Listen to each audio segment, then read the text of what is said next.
Hello friends, welcome to Tamil Food Masala. இன்னைக்கு நம்ம வீடியோல வாழைக்காய் வறுவல் எப்படி செய்யறதுன்னு பார்க்க போறோம். நான் வந்து ரொம்ப சின்ன சைஸ்ல இருக்கிற வாழைக்காய் ரெண்டு வாழைக்காய் எடுத்து நல்லா ரொம்ப மெல்லிசா கட் பண்ணி வச்சிருக்கேன் பாருங்க. ரொம்ப மெல்லிசா கட் பண்ணிருக்கேன். கலர் மாறாம இருக்கிறதுக்கு கட் பண்ணி தண்ணியில போட்டு வச்சிருக்கேன். தண்ணி எதுவும் இல்லாம வாழைக்காவை ஒரு பாத்திரத்துல ஆட் பண்ணிடுறேன். 1 ஸ்பூன் அளவுக்கு வெறும் மிளகாய் தூள் சேர்த்துக்கிறேன். மல்லித்தூள் 1 ஸ்பூன், கரம் மசாலா ஒரு 1/2 ஸ்பூன், மஞ்சள் தூள் கொஞ்சம், உப்பு கொஞ்சம் சேர்த்துக்கிறேன். ஒரு 10 பல் பூண்டு எடுத்து நல்லா ஒன்றும் பாதியமாக நான் இடித்து வச்சுருக்கேன், அதை சேர்த்துக்கிறேன். உங்களுக்கு இன்னும் நல்ல ஸ்பைசி வேணும் அப்படின்னு நினச்சிங்கன்னா இஞ்சி பூண்டு விழுது கூட சேர்த்துக்கலாம். இப்போ இது எல்லாத்தையும் சேர்த்து நல்லா வாழைக்காவோட மிக்ஸ் ஆகிற அளவுக்கு மிக்ஸ் பண்ணி விட்டுக்கோங்க. பாருங்க, நல்லா மிக்ஸ் பண்ணிட்டேன். எல்லா வாழைக்காயிலுமே நம்ம போட்டிருக்கிற மசாலா வந்து நல்லா பிடிச்சிருக்கணும், அந்த அளவுக்கு நம்ம நல்லா மிக்ஸ் பண்ணி விடணும். இது போல் மிக்ஸ் பண்ணிவிட்டு ஒரு 10 நிமிஷம் அப்படியே நம்ம விட்டுடலாம். கொஞ்சம் மசாலாலாம் வாழைக்காயில் இறங்கட்டும். பாருங்கள், வாழைக்காவை நான் நல்லா 10 நிமிஷம் மசாலாலாம் போட்டு நல்லா ஊற வச்சு எடுத்துட்டேன்.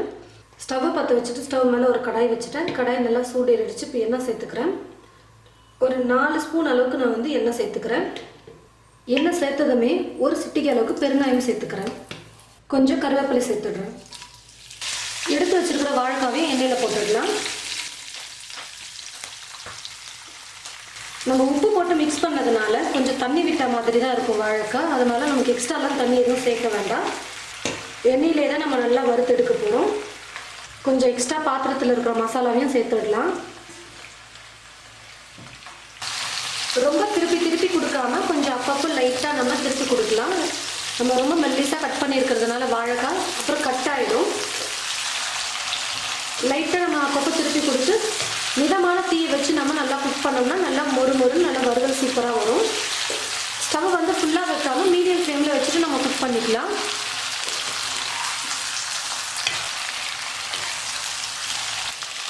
அப்பப்போ அப்படியே லைட்டாக நம்ம திருப்பி கொடுத்துட்டே இருக்கணும். அப்போ தான் எல்லா பக்கமும் நல்லா வெந்து நல்லா வரும். பாருங்கள், வாழைக்காய் நல்லா வெந்து வந்திருக்கு.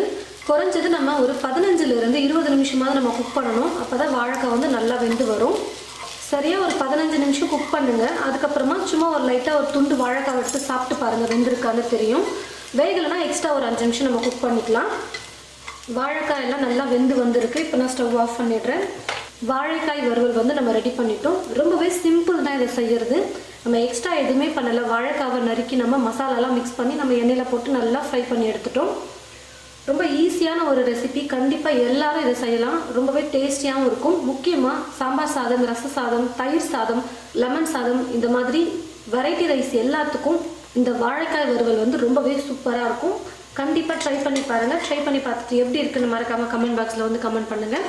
இந்த வீடியோ உங்களுக்கு பிடிச்சிருந்தா மறக்காமல் மற்றவங்களுக்கும் ஷேர் பண்ணுங்கள். இது போல் நிறைய வீடியோஸ் பார்க்க இந்த சேனலில் மறக்காமல் சப்ஸ்கிரைப் பண்ணி வச்சுக்கோங்க. கூடவே பக்கத்தில் இருக்கிற பெல் பட்டனையும் ப்ரெஸ் பண்ணிக்கோங்க. தேங்க்யூ.